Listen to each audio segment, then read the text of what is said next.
Hoy entraremos en una discusión que incomoda porque expone nuestras presuposiciones teológicas. La pregunta no es nueva, y es más, ni moderna, ni mucho menos evangélica. La pregunta es tan antigua como el mismo evangelio. Y es, ¿puede perderse la salvación? Si la respuesta es no, entonces debemos explicar por qué la escritura advierte tanto. Y si la respuesta es sí, debemos explicar cómo opera la gracia sin destruir la soberanía de Dios. Hoy nos vamos a predicar consuelo. Hoy vamos a hacer teología bíblica. Bienvenidos a Fe sin filtros.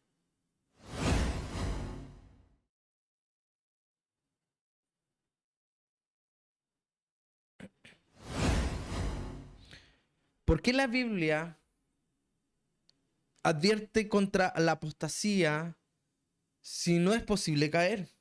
¿Por qué sería capaz? ¿Por qué algunos anteponen y hacen un versus entre lo que escribía Juan Calvino y por otro lado Arminio, Jacobo Arminio? Hebreos 13:12 dice, cuídense, hermanos, de que ninguno de ustedes tenga un corazón perverso e incrédulo que se aleje del Dios vivo. Y esta respuesta teológica nos invita a pensar de cierta manera que el autor se dirige explícitamente a creyentes y no a falsos creyentes.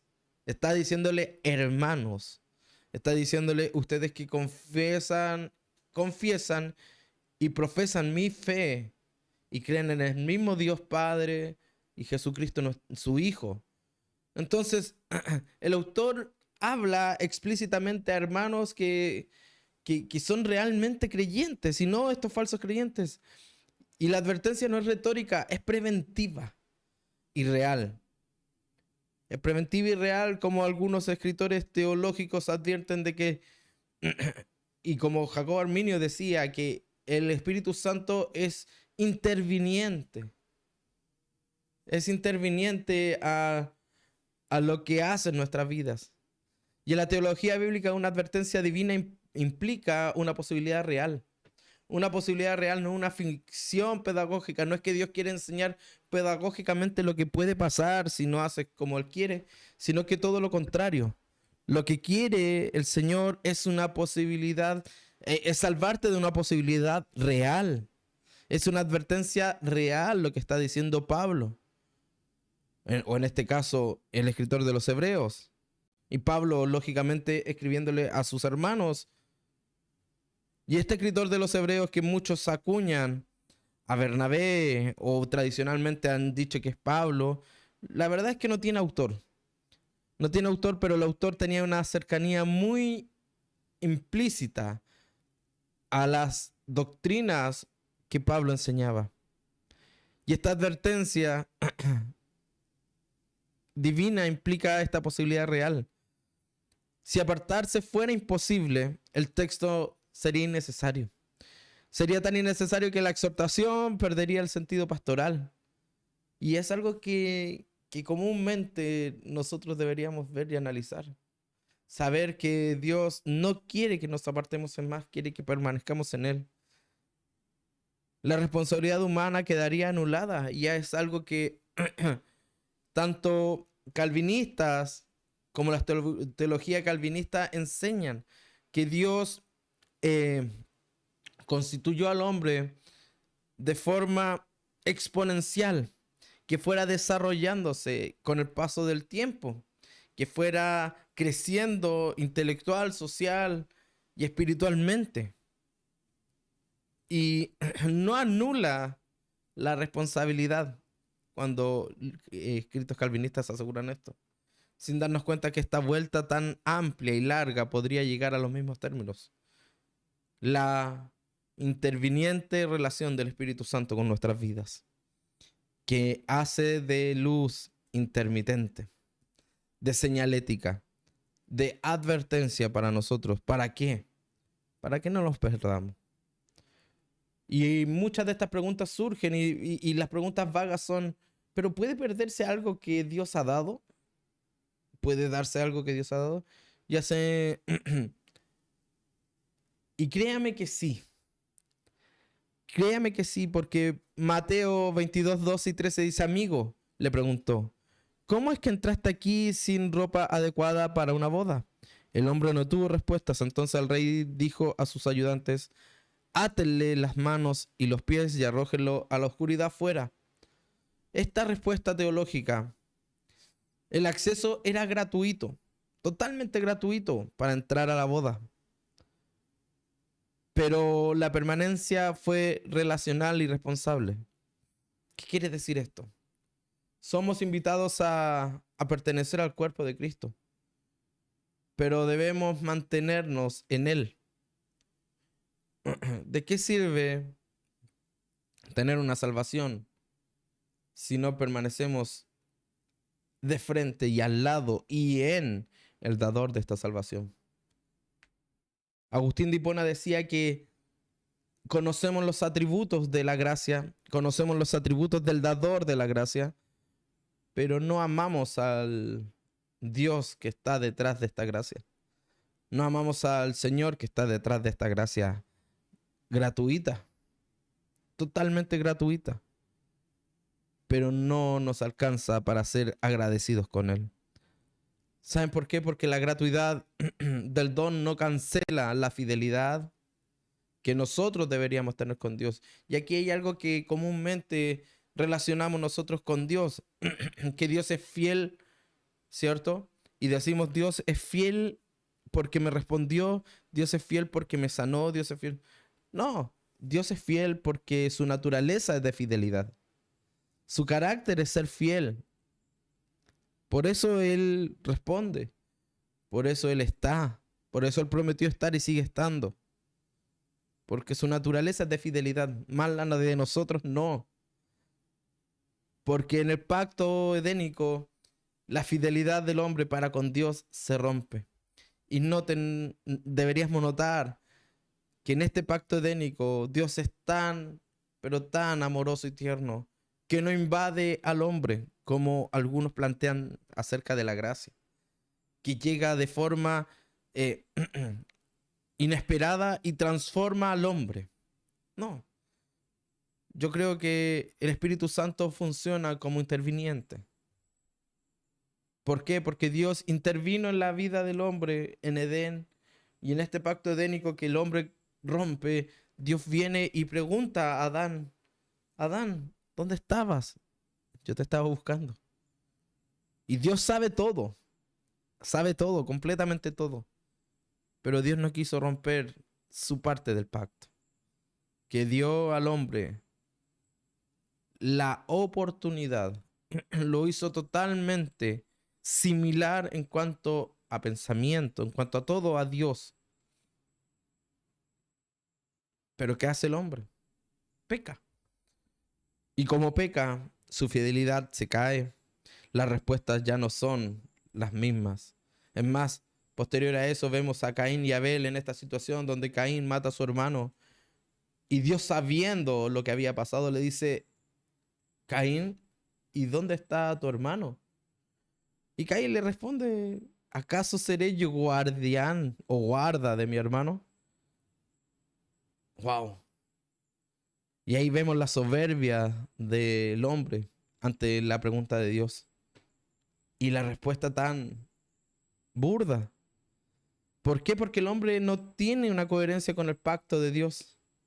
¿Por qué? Porque un regalo puede ser rechazado, despreciado o abandonado.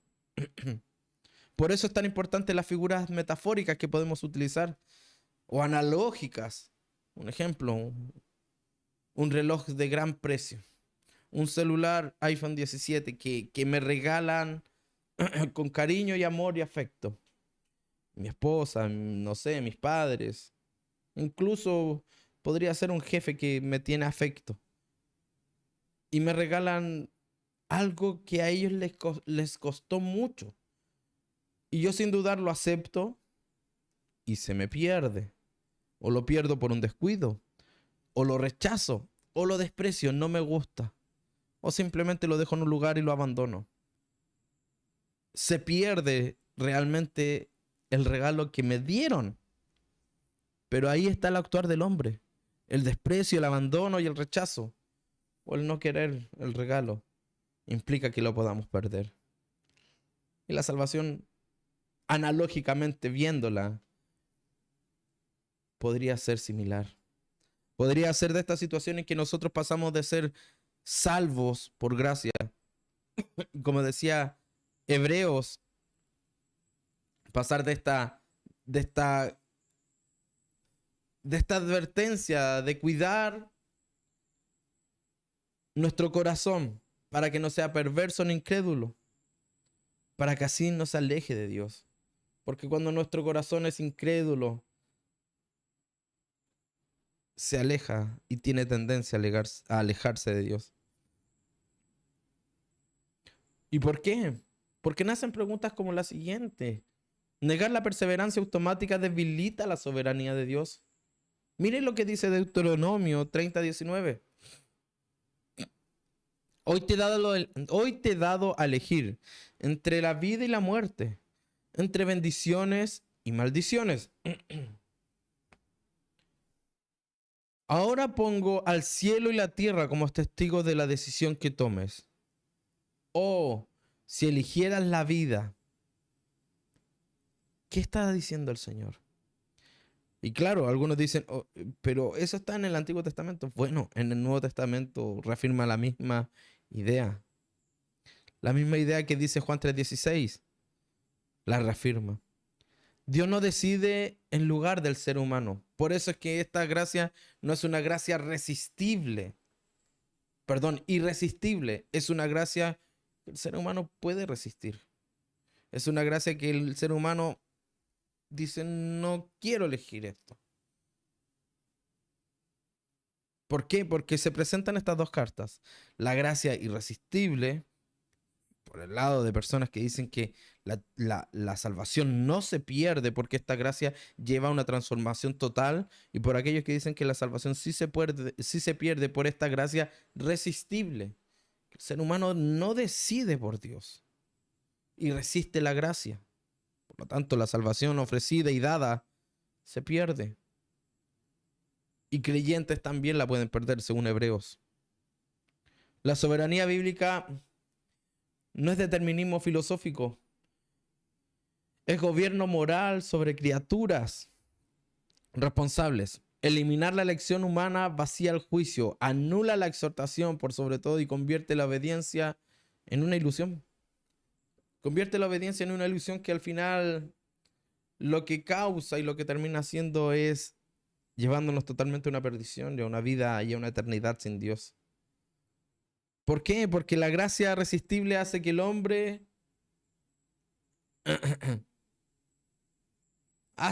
pueda decidir por Dios. Y esta es una pregunta que nosotros podríamos responder en casa.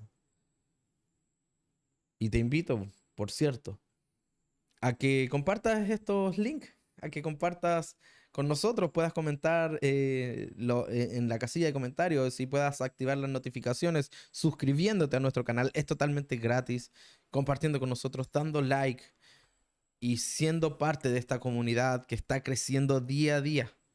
¿Y para qué? Para que podamos compartir juntos y ir aprendiendo juntos lo que el Señor hace a través de nuestra fe sin filtro. Y la pregunta que te quería hacer es la siguiente: ¿la gracia irresistible hace al hombre salvador de sí mismo? ¿Hace al hombre salvador de sí mismo? No. No, la gracia irresistible no hace al hombre salvador de sí mismo. ¿Por qué? Una cosa es que el hombre resista esta gracia y pierda la salvación. Y más que la pierda, no la tenga. ¿Cierto? No tenga esta salvación. Pero si no resiste a esta gracia, y esta gracia sí se transforma en una gracia irresistible, este hombre puede llegar a ser salvo por medio de los méritos de Jesús. Juan 6:44 dice algo como, pues nadie puede venir a mí si el Padre que me envió no lo atrae a mí, y al final yo lo resucitaré. Hechos 7:51 también nos ayuda con que hay algunos que son duros de cerviz o de cabeza. Y la respuesta teológica es que la iniciativa divina es la que salva y no la iniciativa del hombre. El hombre solamente decide si quiere ser salvo o no. Y probablemente decidiríamos erradamente. Y hemos muchos elegidos erradamente en un tiempo. ¿Por qué? Porque responder a la gracia no es producir gracia. Miren lo que estamos diciendo. Si yo respondo a la gracia aceptándola, no voy a crear más gracia. No, al contrario. Es solo responder a lo que Dios me ha dado, que es esta gracia. Aceptar un rescate no equivale a haberse rescatado. Y Dios lo que está ofreciendo es rescatarnos. Dios lo que está ofreciendo es rescatar la vida del ser humano. Por eso Jacobo Arminio ni Calvino eran dos personas que estaban enajenadas del amor de Dios. No discutían si Dios amaba o no amaba. Porque algunos dicen y preguntan, a ver, si, ¿cómo podríamos decir que Dios ama si no está amenazando con que vamos a perder la salvación? No, Dios no está amenazando con que vas a perder la salvación. Dios te está advirtiendo que si endureces tu corazón y te alejas de Él, es posible que lo pierdas. No que Dios te va a quitar la salvación. Dios no quita la salvación. Al contrario, te sigue extendiendo su brazo de amor y su gracia infinitamente amable y su misericordia es totalmente grande para que así puedas tú volver a Él. Para que tú puedas devolverte a Él y poder juntos ingresar a lo que Él quiere. Podamos juntos intervenir en cómo Dios nos ha llamado a vivir. La iniciativa es divina y, como bien digo, la respuesta es totalmente humana. Responder a la gracia no es producirla. Aceptar un rescate no equivale a haberse rescatado por sí mismo, porque es imposible. Un hombre colgando de una soga no puede salvarse a sí mismo si es que la soga se corta. Y por lo tanto, nosotros, ¿qué podríamos hacer? Porque esto lo que niega es la pasividad absoluta del ser humano. La pasividad absoluta del ser humano, en que vemos dos como visiones totalmente ajenas, abstractas y contraproducentes para muchos y muy cercanas para otros. Porque muchos dicen, no, Calvino pensaba de esta forma. Y miren, veamos lo que pasa en Suiza, en Ginebra, que gracias al pensamiento de Calvino y el calvinismo, en que el hombre fue constituido con una proyección para proyectarse, para ser un hombre social, espiritual. Algo que lo único que hace es avalar la forma interviniente del Espíritu Santo que decía Jacobo Arminio, que actuaba Dios. Porque Dios actúa de esta forma y qué hacemos con los textos al referente que sobre la elección y predestinación, que muchos dicen, no, hemos sido elegidos para salvación, otros para perdición.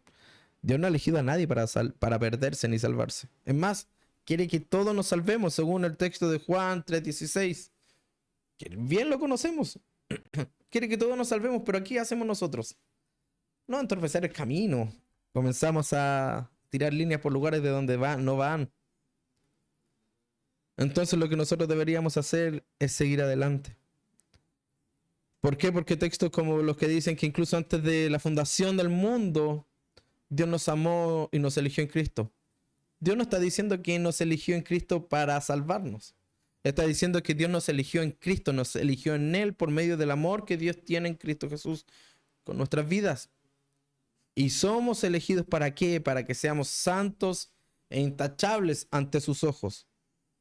No mediante los méritos nuestros, sino que los méritos de Cristo. Entonces, nosotros, ¿qué podemos hacer con esta elección? Saber que no hemos sido elegidos para salvación. Hemos sido para llevar obras de salvación para que todo el mundo reconozca, toda rodilla se doble, toda lengua confiese que Jesucristo es Dios y Rey para la gloria de Dios Padre. Por eso es que la elección está en Cristo y no en nosotros. Es corporativa y relacional. No tiene que ver con nosotros en absoluto. Y eso es lo que me llama mucho la atención de las personas que muchas veces piensan que esto tiene que ver con nosotros. Tiene que ver que nosotros actuamos de cierto modo en la salvación, incidimos. Y lo único que hacemos es elegir, porque eso es lo que nos invita Deuteronomio. A elegir por Dios, a elegir si deseamos estar con Él o no. Por eso no es el elegido el margen de Cristo, sino permanecer en Él. Según Juan 15:6. Porque el que no permanece en Él, sabemos que es desechado. Y hay complejidades para los que son desechados. Entonces, las complicaciones teológicas que tienen algunos textos conforme a los prejuicios, ya interpretaciones medias, podríamos decir, o bastante predispuestas a interpretar de cierto modo, porque cuando uno entra a la academia a estudiar teología, lo primero que dicen cuando tenemos que hacer hermenéutica es que nosotros debemos dejar nuestro prejuicio y nuestras presunciones al momento de consultar el texto. Si ya tenemos una idea preconcebida, vamos a torcer el texto para que hable de lo que nosotros queremos. Y la verdad es que cuando hablamos de predestinación, torcemos demasiado los textos. La respuesta teológica a esto es que el lenguaje es inequívoco. Hemos sido iluminados, hemos participado, hemos sido santificados, pero ¿por medio de qué? Por medio de Cristo Jesús. Y estas cosas no se escriben a los falsos creyentes, sino que se describe a personas apóstatas reales. Hay aquellos que han sincretizado su fe. Aquellos que han dicho que Cristo no es suficiente. Aquellos que han dicho que faltan cosas. Hay que agregar cosas al pacto. Y por lo tanto lo que hace es negarlo. Es imponer un sistema al texto. Y algunos dicen no, que los teólogos o los estudiantes de teología, como en mi caso, torcemos el texto porque ocupamos herramientas o un sistema de interpretación tan antiguo que ocupamos, que es la hermenéutica, que esta ciencia de extraer el sentido correcto de los textos es ocupada hasta en los estudios normales de educación básica como comprensión lectora, que es básicamente eso, comprender lo que el texto está diciendo.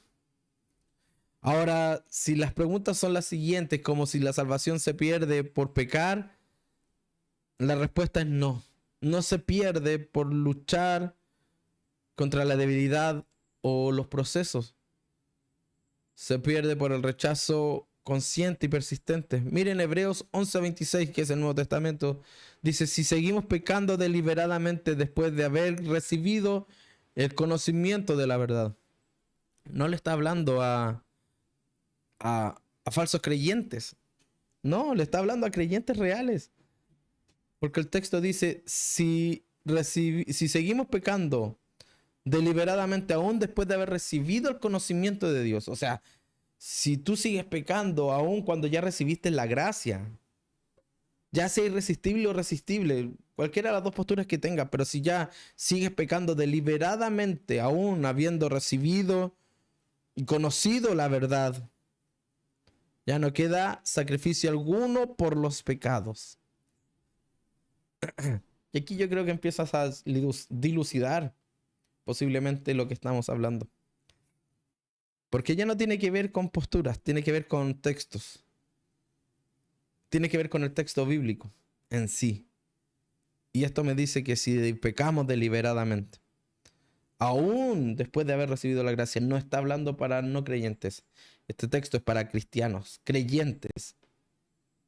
Si seguimos pecando, ya no hay más sacrificio por nuestros pecados.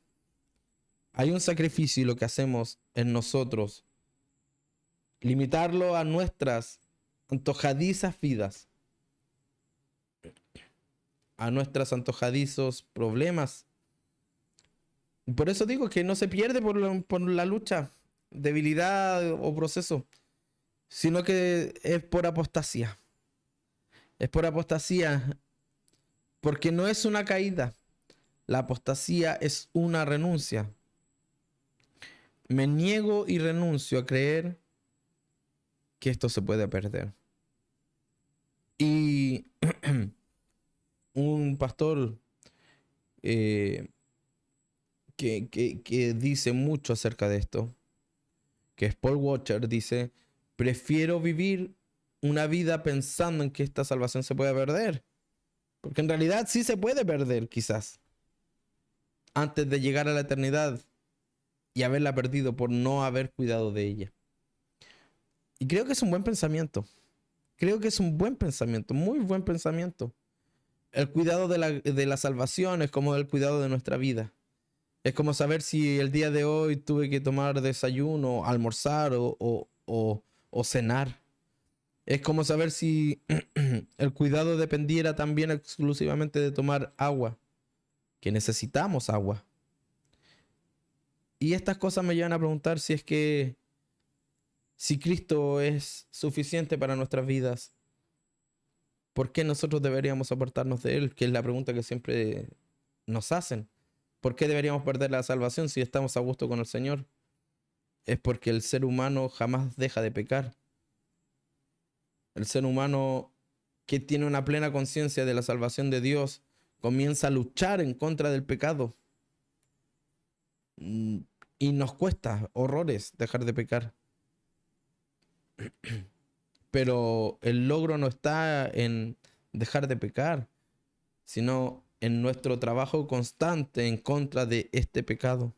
Por eso la apostasía no tiene que ver con como decían algunos durante mucho tiempo, la apostasía no tiene que ver con que si te vuelves a recasar o no, o si te divorcias, o si tienes algún tipo de problema. No, la apostasía tiene que ver con aquella renuncia a tu fe, a dar vuelta a la espalda a la fe y creer que Dios y que Cristo ya no es suficiente. Entonces, algunos preguntan también por ahí y dicen: oye, ¿no hay seguridad en la salvación entonces? Y la verdad es que, según el texto bíblico de Romanos, que Pablo decía que estaba totalmente convencido que no había nada ni en lo alto ni en lo profundo, ni que la muerte ni la vida ni nada creado podrá jamás separarnos del amor de Cristo. La respuesta teológica es que nada externo puede separarnos de Cristo. El texto no incluye la negación voluntaria del pacto. Si nos damos cuenta, Pablo no está diciendo nada interno. Está diciendo nada externo puede separarnos del amor de Cristo. Nada de externo, nada de lo que puede influir en mí puede separarme del amor de Cristo. Pero sí la negación. Sí apartarme voluntariamente. La seguridad sí sigue siendo real. Sigue siendo demasiado real. Pero es relacional. Es dinámica. Y no es mecánica. Por eso es que es posible reflexionar acerca de lo que estamos hoy día conversando. Si es que la salvación se pierde o no se pierde. Mi planteamiento personal es que sí. La salvación sí podríamos perderla. Y por ahí, si ustedes quieren comentar que no, es imposible, vivamos, prefiero invitarte a ti a vivir como si esta salvación se perdiera, para que logremos guardarla, antes que vivir como si no se perdiera y lograr perderla. Porque la seguridad sí es real, pero es relacional y dinámica, no mecánica. Esto no es una vez te salvé y aunque cometas pecados y sigas alejándote de mí, sigues siendo salvo. No. La salvación funciona por medio de la relación que tenemos con Cristo y es dinámica. Es tan dinámica como la relación que tenemos con nuestras esposas. Es más, es tan dinámica que Cristo en Y Pablo relaciona a la iglesia como esta esposa ataviada y Cristo lo hace, el Señor lo hace. Y Él es el novio, Cristo es el novio y la iglesia es su esposa. Y habla de esta relación de amor que tiene el texto bíblico. Y nos invita a cuidar, y es más, nos invita a cuidar a nuestra esposa como Él cuida de su iglesia, de aquellas que han decidido por Él. Ahora, para entender todo esto también debemos entender la diferencia en relación a la teología de los pactos. Y no de pactar, no es que te invito a ti a pactar conmigo ni a pactar con Dios, no. Los pactos ya fueron decretados y cerrados y sellados por Dios mismo. Es Dios quien pacta con el ser humano y no el ser humano con Dios. Así que si alguien te está invitando a pactar, por favor, huye, arranca, corre, escápate de ese lugar porque posiblemente no sea alguien que esté adecuado o esforzándose porque tú seas una persona consciente en Dios. ¿Por qué debemos saber la teología de los pactos? Porque existen muchos pactos en la Biblia y de los más de los que más podemos resaltar son el pacto edénico y el pacto mesiánico. Porque el pacto mesiánico, según Filipenses 2, dice que aunque Jesús era Dios, no no consideró el ser igual a Dios como algo a lo que aferrarse. Renunció a todo. Renunció a todos los privilegios divinos y adoptó la posición humilde de un esclavo. Porque eso éramos antes de llegar a Él y nosotros necesitábamos ser rescatados. Nació como un ser humano y cuando apareció en la forma de hombre, no le bastó con ya haber sido hombre y haber cumplido la ley, sino que se humilló a sí mismo en obediencia a Dios y murió en una cruz como morían los criminales. ¿Qué habla esto? ¿Qué nos dice esto? Es que el pacto edénico era como Dios constituye al ser humano y lo hace crecer y lo hace expandirse. Y el mesiánico es como Cristo cumple en obediencia activa y pasiva. Porque ninguno elimina al otro. No elimina la obediencia el pacto de Cristo. Nos obliga a seguir obedeciendo a Dios por medio de la gracia. Lo restaura sobre la gracia. Por lo tanto, el pacto edénico que Dios hacía con el ser humano, en que lo constituía un hombre que podía proyectarse, en Cristo vuelve a tener las mismas probabilidades. Una vez más,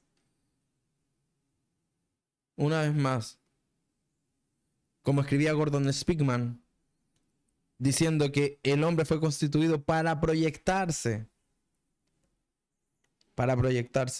Y Jacobo Arminio escribía exactamente algo parecido. Pero se proyecta por medio de la intervención, intermitentemente el Espíritu Santo trabajando en la vida del creyente, no eliminando la obediencia, sino que restaurando la obediencia sobre la gracia entregada por Cristo. Ahora, de aquí surgen varias vertientes de pregunta, porque algunos dicen, no, es que existe la gracia común y la gracia salvífica. Y perdón que lo diga, pero la gracia común tiene tan poco sustento bíblico que no sabríamos si calzaría dentro de estas probabilidades. Es más, esta gracia común, algunos dicen que está por medio de esta intervención del Espíritu Santo. Pero mira, el Romanos 8:20 dice que toda la creación fue sujeta a maldición por Dios, no por decisión propia, sino porque así Dios lo dispuso, pero con la esperanza. La gracia común contiene el mal, persevera el orden, no muestra paciencia, pero no regenera. Más la gracia salvadora produce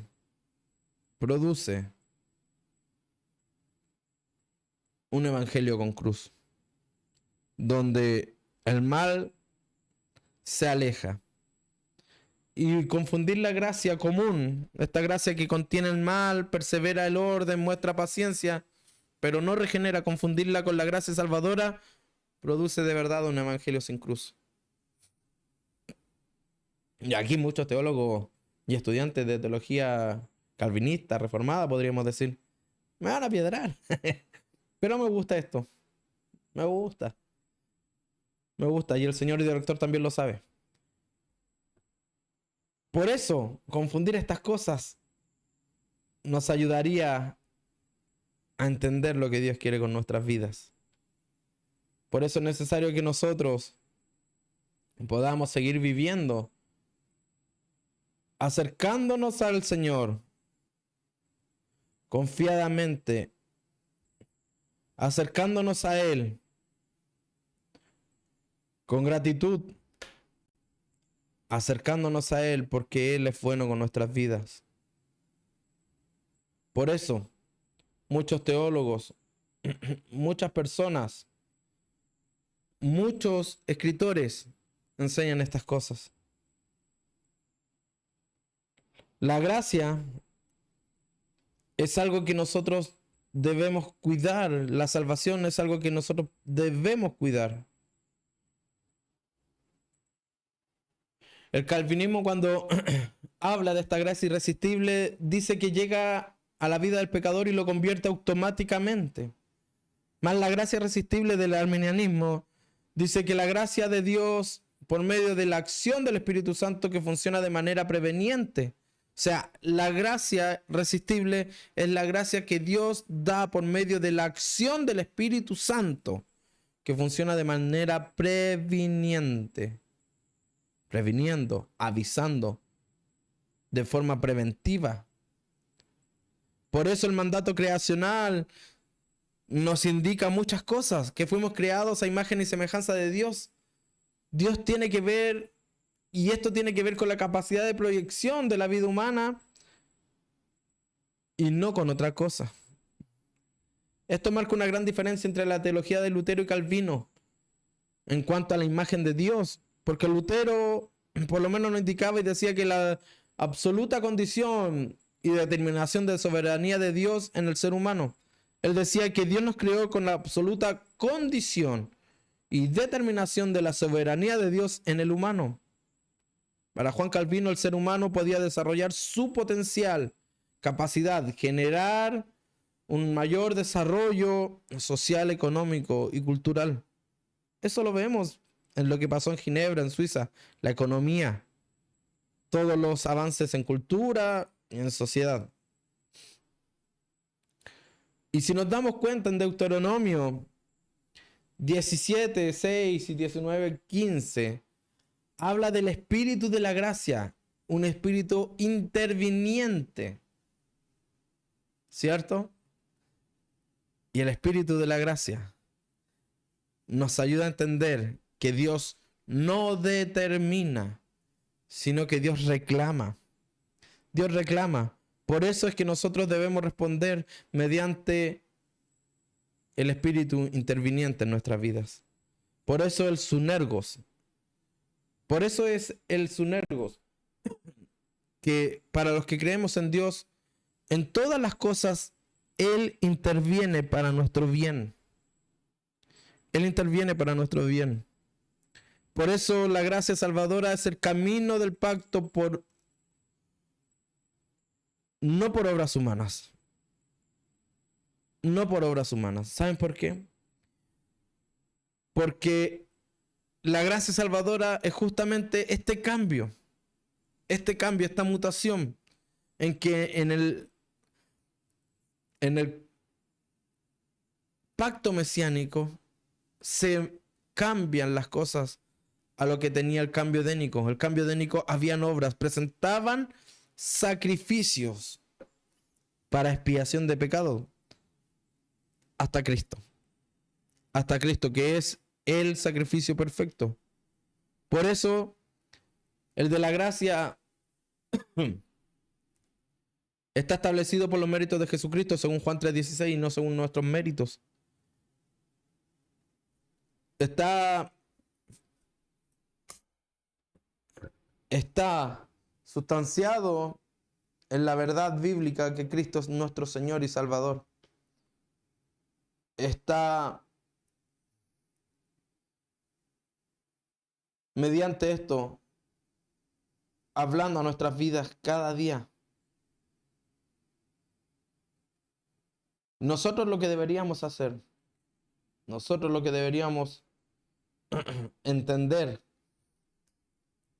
y aplicar es que nuestra posición como humanos es de total discapacidad sin la intervención del Espíritu Santo. Miren, las cosas que nos enseñan el pacto, las cosas que podemos aprender.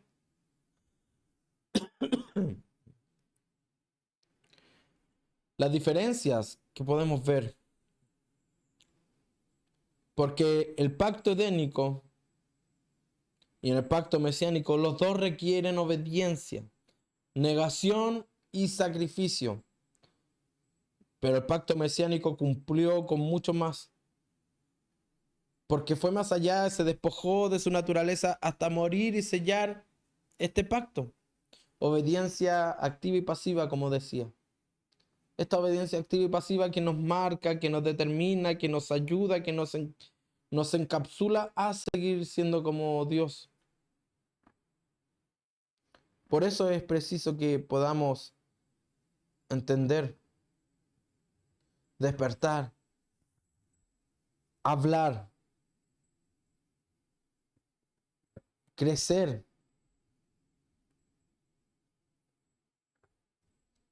y sin lugar a dudas poder reflexionar acerca de lo que estamos aprendiendo.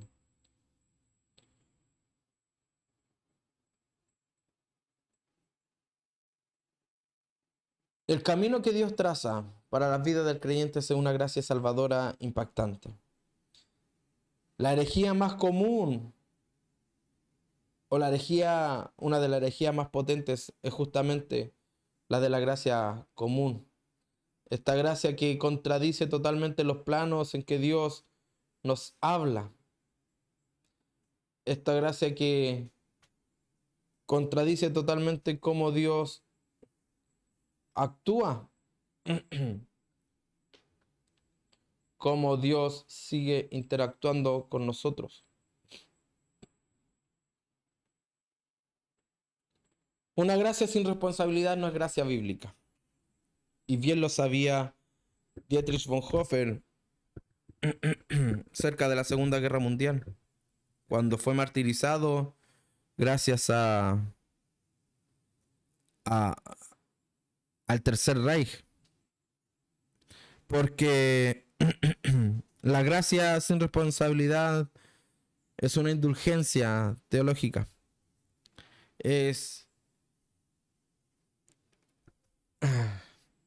Estás indultado, eres libre de responsabilidades.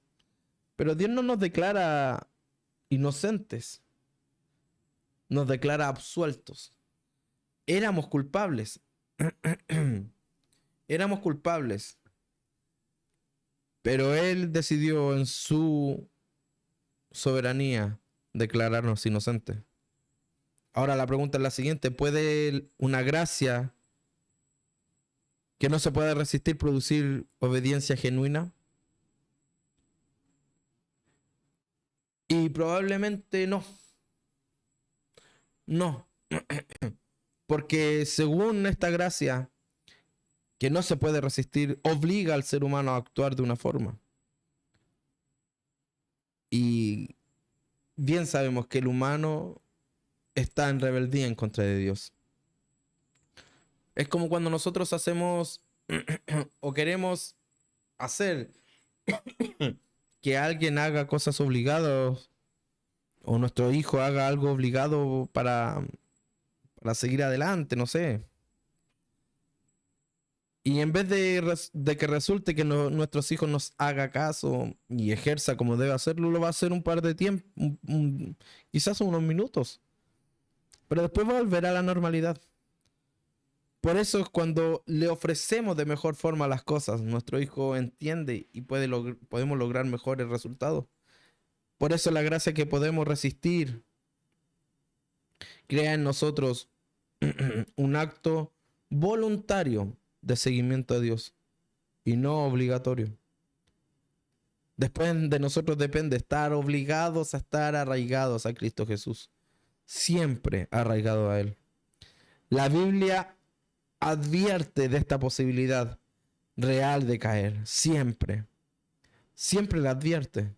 Y lo hemos visto, ha advertido durante mucho tiempo la verdadera forma en que el ser humano o el creyente puede caer de la gracia y perder la salvación. No es algo tan abstracto, no es algo que no pueda suceder, no es algo que no vaya a pasar. Es algo con probabilidades muy altas de aquellos que no procuremos servir al Señor con devoción y amor. Jesús, cuando muere, no muere justamente por garantizar una salvación automática, sino para restaurar una relación que estaba muerta, cortada con Dios, y cambiarla por una relación viva y comunicacional con Dios. Por eso el escritor dice, por lo tanto, acerquémonos confiadamente al trono de la gracia para alcanzar de ahí misericordia. Negar la posibilidad de perder la salvación vacía el llamado de arrepentimiento y perseverar. Negar esta posibilidad lo que hace es vaciar. Y muchos dicen, no, es que ahora hay que seguir al Señor por agradecimiento. Sí, hay que hacerlo, sin duda. Pero ¿cuántos siguen al Señor por arrepentimiento? ¿O por agradecimiento? ¿O siguen al Señor por los destellos de su gracia? ¿Por los atributos de su gracia? Más que por ser Dios Salvador y Dios eterno en nuestras vidas. Precisamente por eso, precisamente por estas cosas es que nosotros deberíamos determinar y entender si es que estamos realmente acercándonos al Señor. Estas preguntas no nacen de nada. Estas interrogantes nacen a costillas de probablemente una discusión histórica en que he conversado con distintos teólogos, distintos profesores de teología, muchos de ellos muy cercanos, familiares incluso, en que he aprendido mucho. Uno de ellos es el director de CETAM, que conversamos mucho estos asuntos y le mando un abrazo enorme. También muchos de estos he conversado con pastores de mi iglesia, que es licenciado en teología también, con profesores, centros de estudios teológicos, muchos. Y muchos llegan a la misma determinación. Más vale vivir una vida creyendo que podamos perder esta salvación más que vivir una vida sin saber si la hemos perdido. Y la pregunta es la siguiente para ti. Porque no es solo saber si se pierde o no se pierde la salvación. La pregunta es si estamos viviendo la salvación como un pacto vivo o como un seguro espiritual sin consecuencias. ¿Por qué? Porque la salvación no es solamente un garante de lo que podamos llegar a hacer en nuestras vidas. La salvación es algo de lo cual nosotros deberíamos estar seguros que estamos accediendo a vivir una vida constantemente en comunicación con Dios. La comunicación con Dios es algo que nosotros debemos tener como cristianos constantemente. No estamos llamados para servirnos a nosotros mismos, sino que servir al Señor. Por lo tanto, esto no es un seguro espiritual sin consecuencias. Al contrario, es un seguro espiritual que determina en nosotros y reclama de nosotros fidelidad, amor, paz y sobre todo dar fruto genuino del Espíritu Santo, dar fruto genuino del Señor en nuestras vidas, para así poder hablar, determinar y seguir adelante con el día a día. Por eso es que nosotros deberíamos entender todos los días que la salvación no es algo que nos pertenece. La salvación es del Señor y Él da y Él es Dios, pero nosotros también podemos perderla. Hoy día en esta conversación y en este planteamiento es que nosotros podemos entender muchas variantes acerca de si la salvación podemos perderla o no. Hoy día hemos entrado en esta discusión que de verdad es eterna y es yo creo que de las discusiones sin término. No es nueva, como decíamos, no es moderna, no es evangélica. Es más, te invito a ti, que estás en casa, a que puedas comentar, puedas suscribirte abajito en la campanita, puedas suscribirte, puedas comentar, dar like, compartir con nosotros, comentar sobre todo, hacer preguntas, conversemos. De eso se trata Fe Sin Filtro, de que tú puedas exponer tus interrogantes, hacer tus preguntas, hacer incluso tus observaciones, para que nosotros también podamos compartir con ustedes. Porque esta discusión no nos hace del morbo doctrinal, sino de dos lecturas distintas, de la soberanía de Dios, la responsabilidad humana, la naturaleza de la gracia, de dos grandes tradiciones, que el calvinismo y el arminianismo, la verdad es que nunca fueron enemigos paupérrimos.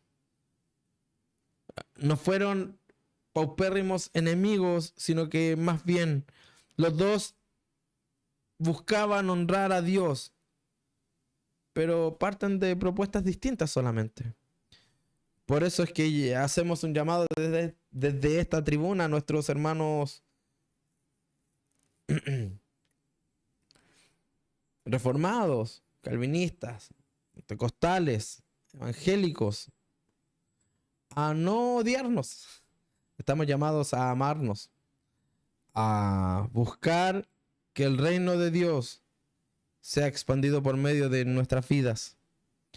Por eso es que el problema no es tanto si la salvación se pierde o no, sino que cómo entendemos la gracia realmente. Porque salvación sin gracia no es lo que queremos o lo que entendemos de la Biblia, sino que la gracia viene para intervenir, para ser intermediario, para ser de nuestra vida, para hacer que nuestra vida se centre en la salvación de Cristo. Por eso es que una gracia común sería totalmente enajenada del texto bíblico y contradictoria a Romanos 8:20, que habla totalmente en contra de esto. Por eso el espíritu de la gracia, el espíritu de Dios, por eso el espíritu de la palabra y de la ley nos invita a buscar la salvación en Cristo Jesús. Efesios 1:3 dice: hemos sido bendecidos con todas las bendiciones espirituales en Cristo Jesús. Y es por eso que hoy día te invitamos a ti a que puedas acercarte a Cristo. Esto no es una predicación. Esto es para que tú puedas debatir. Esto es para que tú puedas pensar. Para que nosotros podamos pensar y debatir. Para que nosotros podamos crecer, analizar nuestros planteamientos, sobre todo nuestras alocuciones, sobre todo lo que podemos expresar y no expresar. Hoy día te quiero invitar a que puedas tú ser parte de lo que está pasando. Dar, como te digo, like a estos videos. ¿Por qué? Porque la Biblia abierta, la teología honesta y la fe responsable nos habla determinadamente de cómo estamos viendo a Dios y su salvación. En ver si es que realmente estamos viviendo con un pacto vivo o con un seguro espiritual la salvación. Porque la salvación ha sido dada para que nosotros podamos tener acceso al trono de la gracia, para alcanzar misericordia, no para tener un seguro de vida.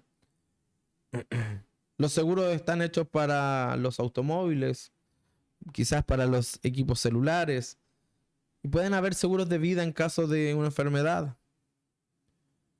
Pero los seguros se terminan cuando la persona ya no está.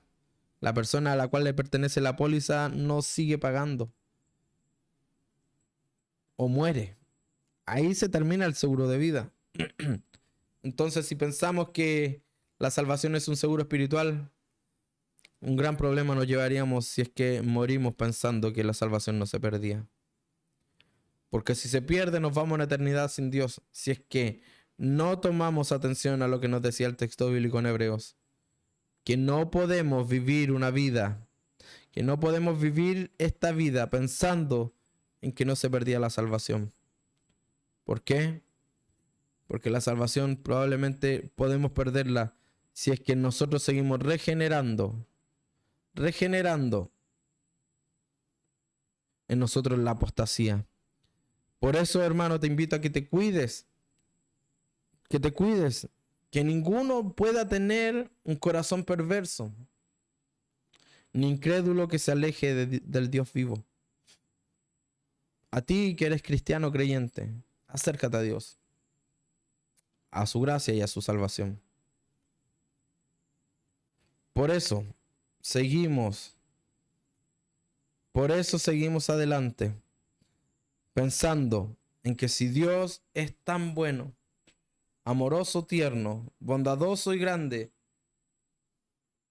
porque decidió salvarnos. En esta advertencia divina implica una posibilidad real, totalmente real, no una ficción pedagógica. Porque si apartarse fuera imposible, el texto sería innecesario.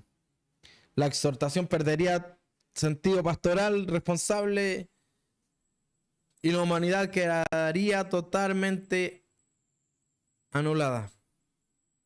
Por eso es que Dios nos demanda a que sigamos firmes en esta relación constante con Dios. Y te invito, nuevamente, te invito a que te unas a nuestro canal, des like, active la campanita y sigamos creciendo en esta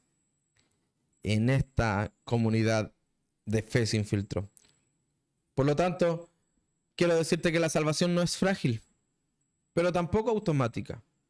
Dios salva a personas reales, con voluntad real de seguirle, con voluntad real y llamadas a una fidelidad real. Así como Él es fiel, Dios es fiel. Si bien la salvación no se pierde como un objeto, que hemos hecho analogía de cómo podría ser, la salvación se pierde cuando se abandona deliberadamente el pacto vivo. Cuando realmente se pierde este pacto vivo que está trazado y armado por Dios. Por eso te invito a que cuides de ella. Porque si bien no es frágil, no es automática, es lo que costó al Hijo de Dios y lo que le costó a Dios, lo que le pone precio a esta salvación. La salvación no se pierde como objeto, se pierde cuando se abandona. Se pierde cuando deliberadamente decidimos ir en contra de Dios. Porque errar el blanco no es apuntar indirectamente. Errar es blanco, es mirar hacia el frente y ver que está Cristo y dar vuelta a la espalda y caminar en contraria. La salvación no se pierde como objeto, se pierde cuando se abandona deliberadamente un pacto vivo. Esto fue Fe sin filtro.